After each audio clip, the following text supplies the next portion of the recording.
Assalamualaikum warahmatullahi wabarakatuh.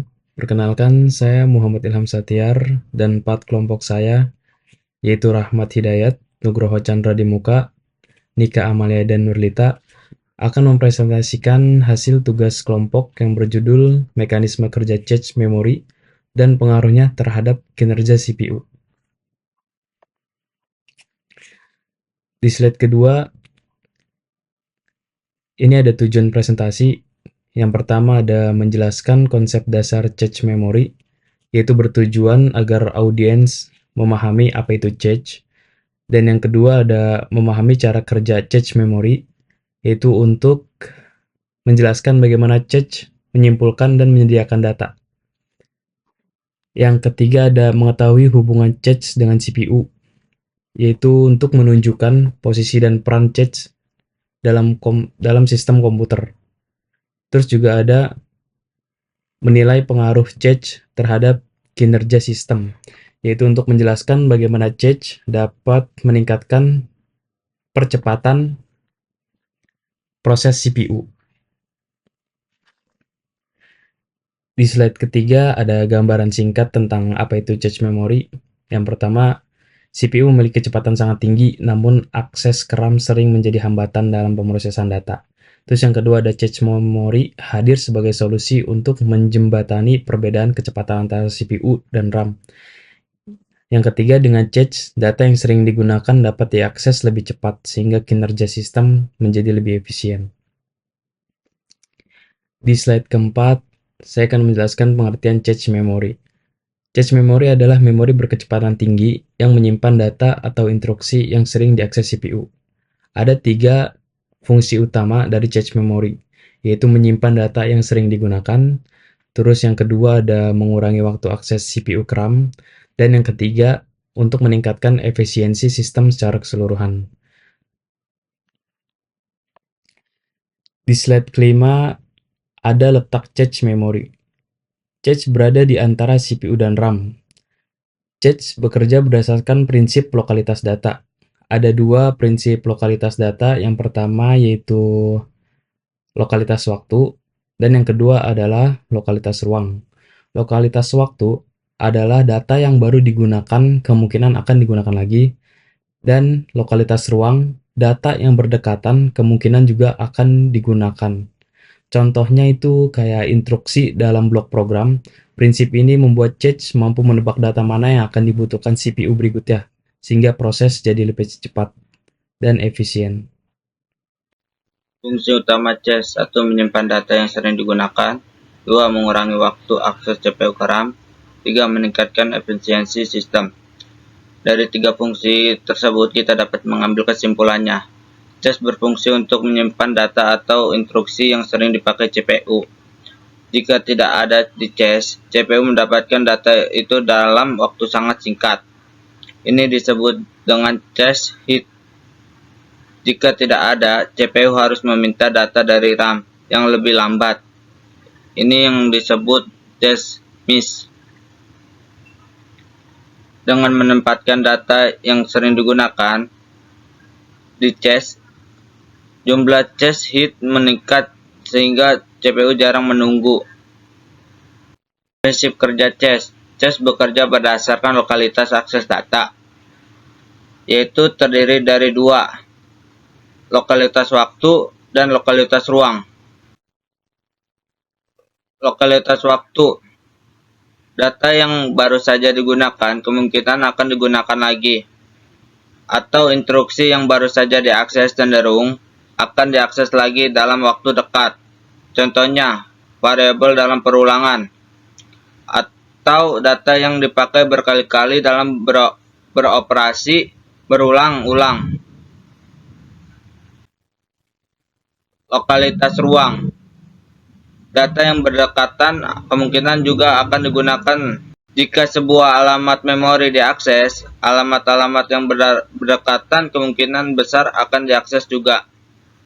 Hal ini karena program biasanya memproses data berurutan, sehingga cache sering memuat blok atau baris memori sekaligus. Contohnya instruksi dalam blok program.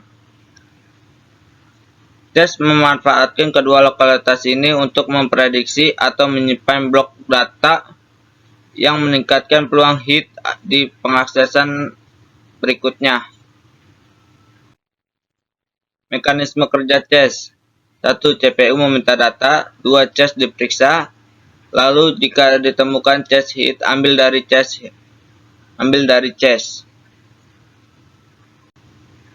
Dari 3 mekanisme kerja cache, kita dapat mengambil kesimpulannya.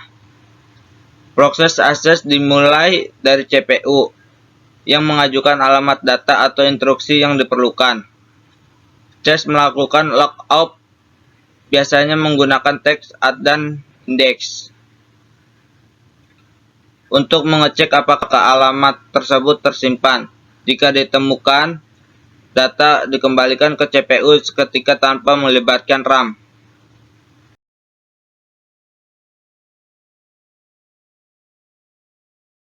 Ya, di sini saya akan menjelaskan tentang mekanisme kerja cache, di mana jika data tidak ditemukan, maka akan disebut dengan cache memory atau disebut dengan cache miss. Setelah itu data akan diambil oleh RAM. Setelah itu data dari RAM akan disalin kembali ke cache. Setelah itu ada jenis-jenis cache memory. Cache memory itu terbagi menjadi 3 level, yang mana level 1, 2, dan 3. Ya, sedikit saya akan menjelaskan. L1 cache itu biasanya itu sangat cepat, tetapi berukuran kecil. Biasanya hanya beberapa puluhan kilobyte dan terletak di dalam inti CPU. Yang kedua adalah L2 cache. Kapasitasnya itu lebih besar, bisa mencapai beberapa megabyte, namun sedikit lebih lambat dibandingkan dengan L1 cache. Dan sebaliknya dengan L3 cache, datanya itu besar, bisa mencapai belasan megabyte, dan biasanya digunakan bersamaan oleh beberapa core CPU. Setelah itu, di sini bisa kita sebut dengan 3 jenis tersebut membentuk yang disebut dengan hierarki cache. CPU akan selalu memeriksa dari L1 terlebih dahulu. Jika tidak ada, barulah dia lanjut ke L2 dan kemudian ke L3, dan terakhir baru masuklah ke RAM. Hierarki ini dibuat agar CPU bisa mendapatkan data dengan kombinasi terbaik antara kecepatan dan kapasitas. Berikut adalah ilustrasi mekanisme cache. Gambar pada slide ini menunjukkan alur pengambilan data oleh CPU. Proses dimulai dari CPU ke L1, lalu ke L2, lalu ke L3, dan terakhir ke RAM. Jika data tidak ditemukan di salah satu level cache, proses berhenti.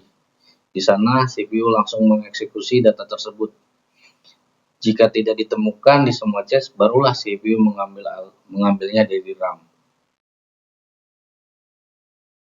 Di sini adalah cache hits, di mana ini adalah alur dari cache tersebut yang berawal dari dari CPU-nya ke cache, kinerja, dan balik lagi ke CPU, di mana data ditemukan di cache, dan setelah itu akses cepat lalu meningkatkan kinerja. Dan di sini bisa disebut dengan cache miss. Data tidak ditemukan di cache CPU dan diambil dari CPU, dan akses akan lebih. Perkenalkan, nama saya Nurita dari kelompok 4. Jadi pada bagian ini kita akan membahas tentang strategi penulisan. Ada 2 cara strategi penulisan. Yang pertama itu ada write through.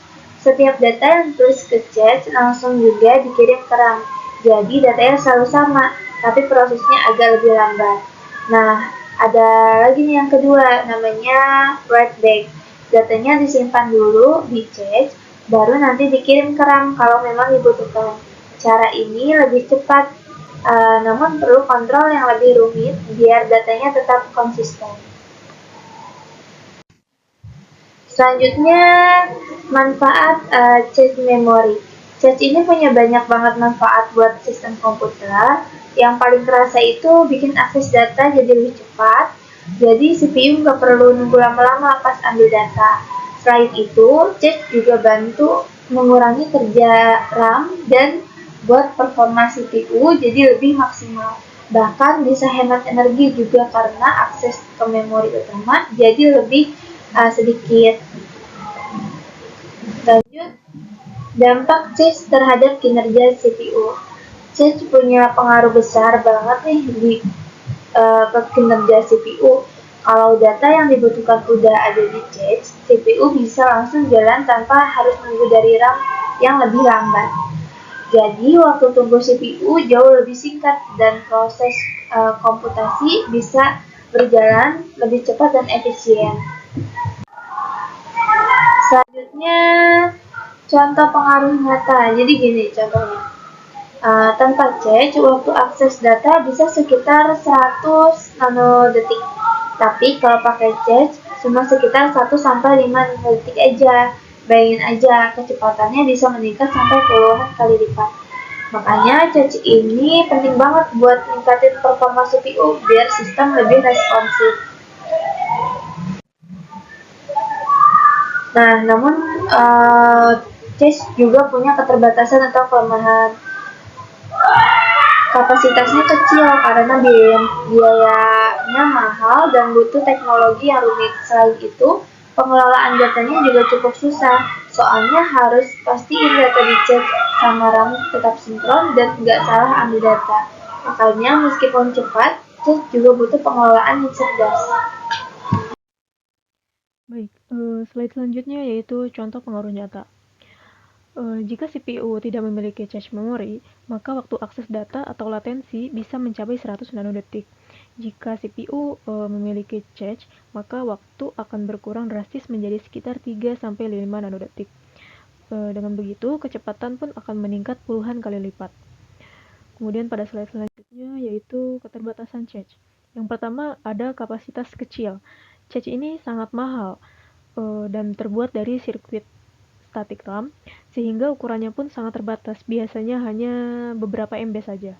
Kemudian yang kedua, biayanya pun mahal. Biaya per bit penyimpanan cache jauh lebih tinggi dibandingkan dengan RAM. Yang ketiga, kompleksitas manajemen data tinggi. Sistem harus terus-menerus mengelola dan mengganti data di dalam cache menggunakan algoritma yang kompleks untuk memastikan cache ini selalu berisi data yang paling relevan. Selanjutnya, perkembangan teknologi cache.